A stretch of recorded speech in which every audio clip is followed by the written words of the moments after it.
Assalamualaikum and good evening. The Sarawak government has agreed in principle to establish the Sibu Economic Zone SEZ as a dedicated agency to accelerate Sibu's economic development transformation with an allocations of 1.5 billion ringgit to be provided in the upcoming Sarawak budget. Sarawak Premier Dato' Patinggi Tan Sri Dr. Abang Abdul Rahman Zohari Tun Dato' Abang Openg said the establishment of the SEZ, which differs from other regional development agencies, takes into account Sibu's economic development needs, which have their own characteristic, potential and challenges compared to other areas in Sarawak, thus requiring a more organised, strategic and dedicated development approach. He said the economic zone would serve as a catalyst for the formation of a new economic ecosystem capable of attracting investments, strengthening the services sector and creating more high-skilled job opportunities for the people. Saya bersetujulah untuk mewujudkan satu agensi. Tapi ia berlainan daripada agensi yang lain. Namanya saya sing ambil 100% Dato' Noor. Namanya ialah Sibu Economic Zone. Kerana pembangunan ekonominya agak kompleks dengan perkhidmatannya. Jadi untuk permulaannya saya akan masukkan dalam bajet yang baru 1.5 bilion ringgit kepada Sibu Economic Zone. Sekian, terima kasih. He said this while delivering his speech at the Sarawak Kusayang SKS program for Sibu Division 2026 at Dataran Tun Tuanku Haji Bujang on Saturday.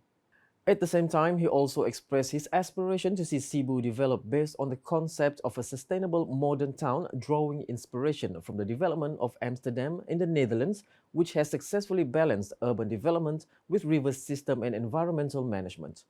Meanwhile, speaking at a press conference, he said the SEZ differs from other development agencies because other regions are not as focused on urban development. Instead, he explained other regional development agencies place greater priority on infrastructure development, the agricultural sector, and the provision of basic amenities. Tapi Sibunya sudah develop. Tapi Sibunya pun masalah ialah kerana tanahnya adalah lower than the river. Jadi ini jadi masalah dia. Tapi kita ada engineering metodologi untuk kita membangunkan Sibu dalam kerangka keadaan yang demikian. That's why it's time for us to do the planning. Planning yang makin lebih kurang 5 tahun. Baru siap. Dan selepas planning, implementation lah. Jadi implementationnya berperingkat-peringkat. Meanwhile, he said Sibu has a promising future with the transition taking place in terms of economic development. Sebab itu saya setuju dengan Dr. Anwar dan rakan-rakannya yang YB di Sibu untuk ada satu agensi yang mengawal dan juga memberikan pandangan dalam sudut pembangunan bandar Sibu. Walaupun saya tukar namanya tadi, saya tukar kepada Sibu Economic Zone. Kerana pembangunan agak kompleks dan ia adalah satu pendekatan yang multi approaches dalam kita membangunkan Sibu.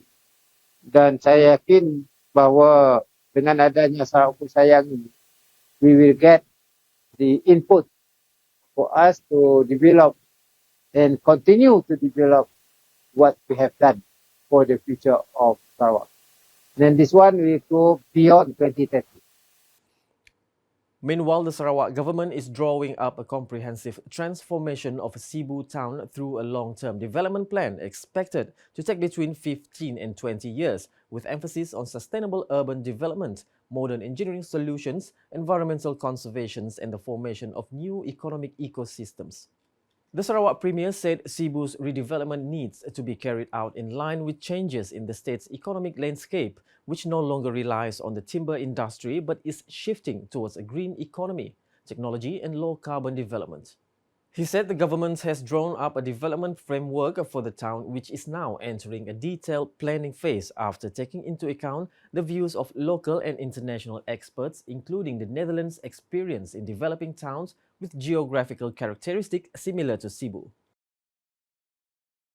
Dengan itu, saya rasa kita naklah membangun semula bandar Sibu. Kalau kita lihat di kawasan Bukit Asik, they are too dense. At the same time, not good for to people who stay there. Ada satu kawasan yang air bertakung. Takung, Tionghoa. Dan maknanya kita hendak nak mencari jalan kata macam mana kita nak selesaikan keadaan air bertakung dan juga flood.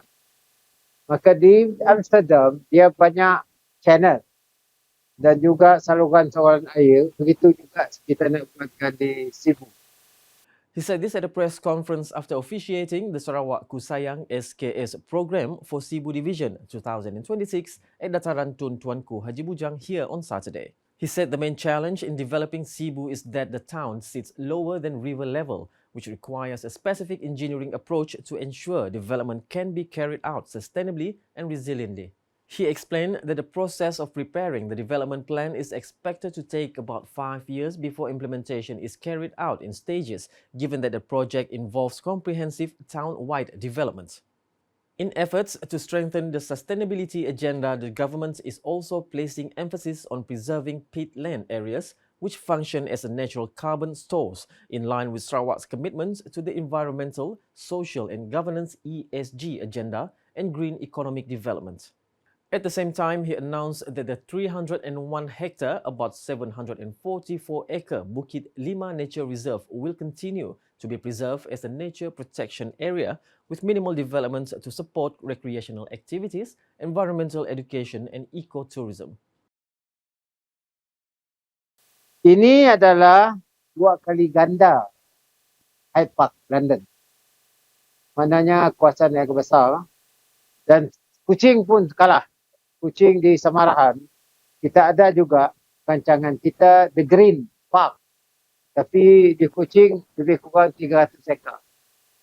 Di Sibu 700 ekar, 2 kali ganda Hyde Park, dan kalau kita banding dengan KLCC ada kecil lah. 15 kali ganda.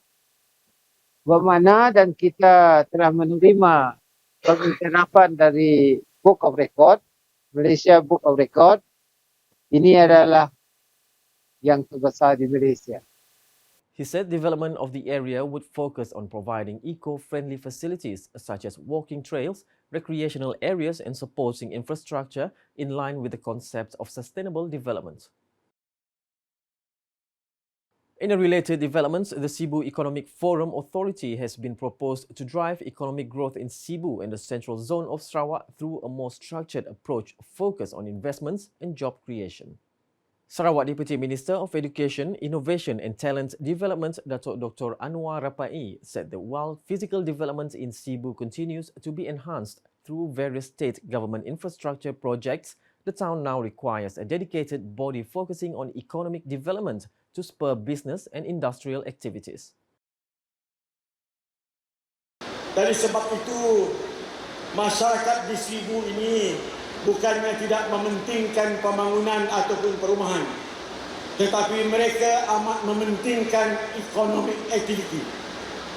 Supaya Sibu ini dapat kita bangunkan sebagai tempat ekonomi yang begitu pesat dan berjalan dengan begitu baik sekali, dengan dirancang untuk masa depan yang lebih baik. Sebab itu rakan-rakan saya telah berbincang supaya kalau tempat-tempat lain kita panggilnya development agency, kami di Sibu itu cuba nak ubah sikitlah. Kalau boleh kita namakannya Sibu Economic Forum Authority. He said this during the Sarawak Kusayang SKS Sibu 2026 program officiated by Sarawak Premier Datuk Patinggi Tan Sri Dr. Abang Abdul Rahman Zohari Tun Datuk Abang Openg here on Saturday. Meanwhile, the Sarawak Premier in his officiating speech agreed to establish the body which will be named the Sibu Economic Zone and allocated an initial 1.5 billion ringgit in funding. According to Datuk Dr. Anwar, Sibu's strategic location enables the town to be developed into a food industry and logistics hub supplying needs throughout Sarawak, while stimulating the growth of small and medium enterprises (SMEs) and attracting new investments.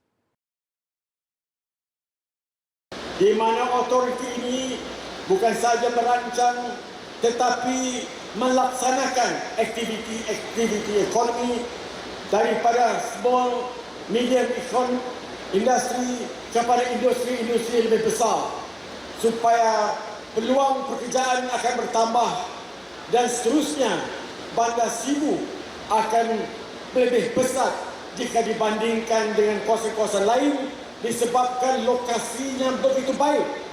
Jika kita mempunyai food industri yang besar, Sibu boleh dijadikan hub untuk supply makanan-makanan di seluruh Sarawak. Jika aktiviti ekonomi itu dapat kita jalankan dengan baik. He also highlighted the issue of brain drain, which has become increasingly evident as many Sibu-born individuals choose to build their careers outside the state.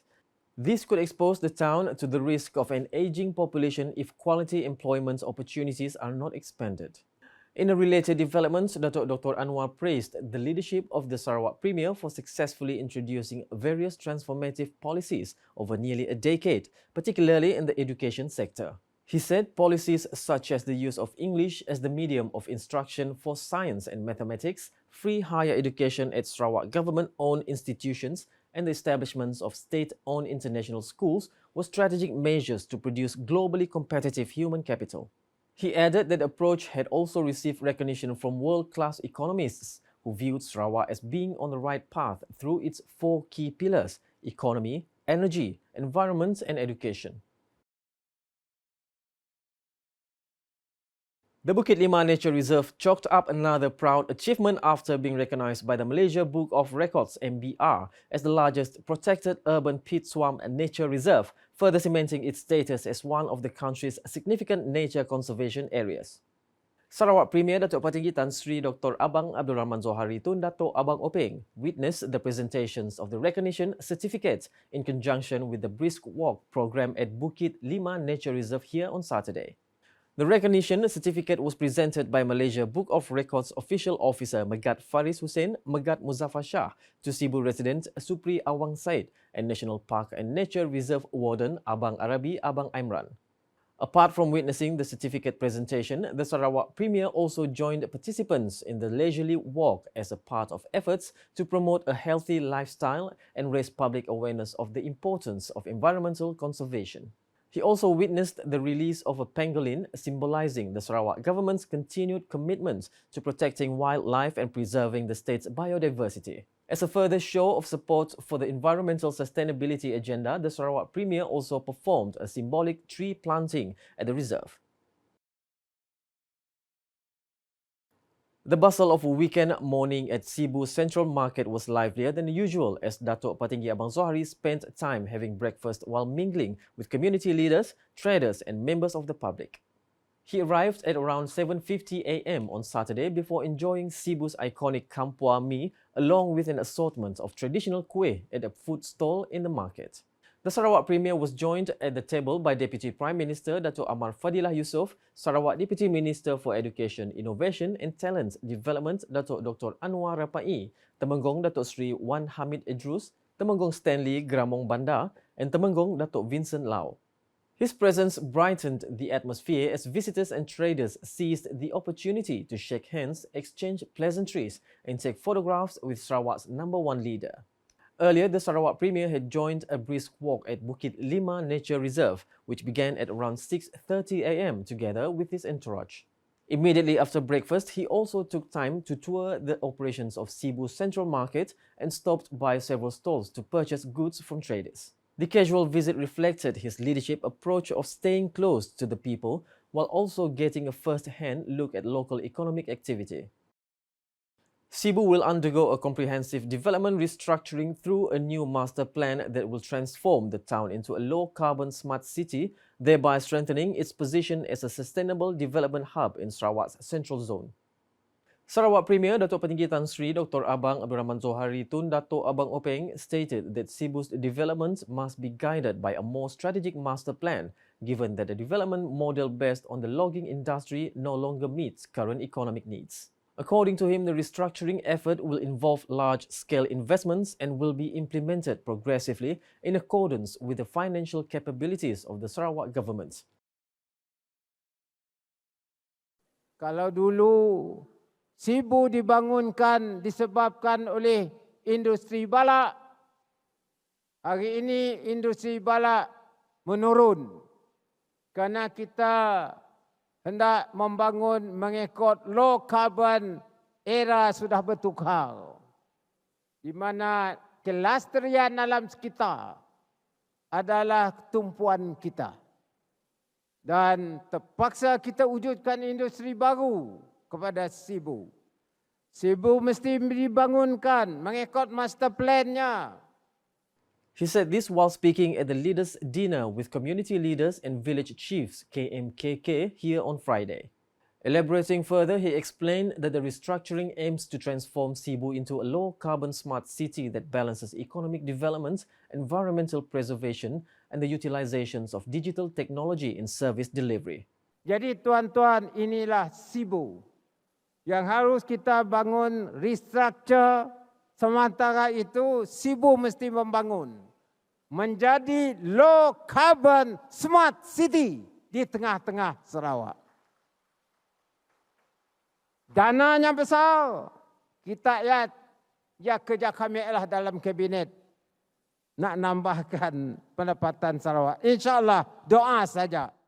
He added that this development agenda will be driven through the roles of the Mid-Rajang Development Agencies, MIRDA, and the Rajang Delta Development Agency, RADA, alongside placing emphasis on forest conservation as carbon sinks, exploring carbon trading opportunities, and empowering digital technology.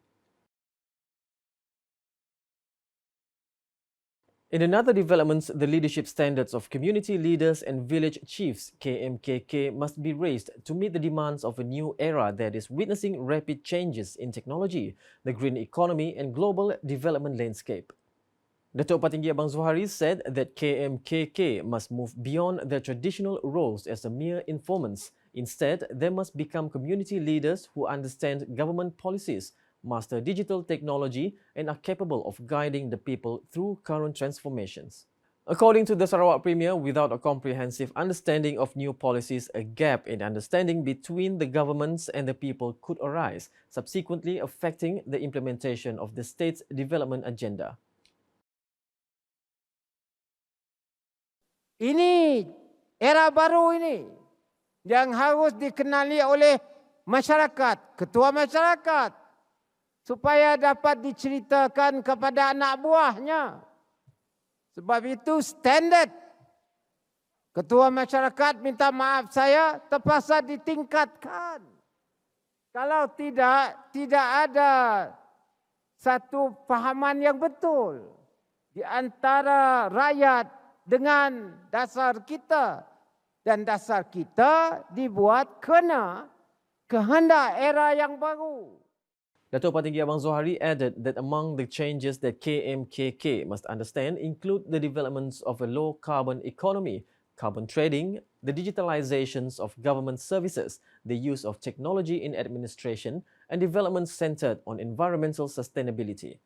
According to him, community leaders must grasp these approaches to stay aligned with government policies that have been adapted to the requirements of the new era, particularly in the aspects of digitalization and technology adoption. He also reminded that the future of Sarawak depends on the capability of its own people to govern and develop the state without relying too heavily on external parties. Kita hendaklah berfikir untuk mendapatkan pendapatan kita, kerana kita tidak boleh bergantung 100% dengan orang lain. Kita hanya boleh survive dengan cara kita sendiri. Kalau orang tolong, terima kasih. Kalau orang tidak tolong, jangan tenggelam. Kita mesti dapat hidup dan menyara diri kita sendiri. Sarawak saja yang diuruskan oleh anak Sarawak supaya Sarawak jangan tenggelam.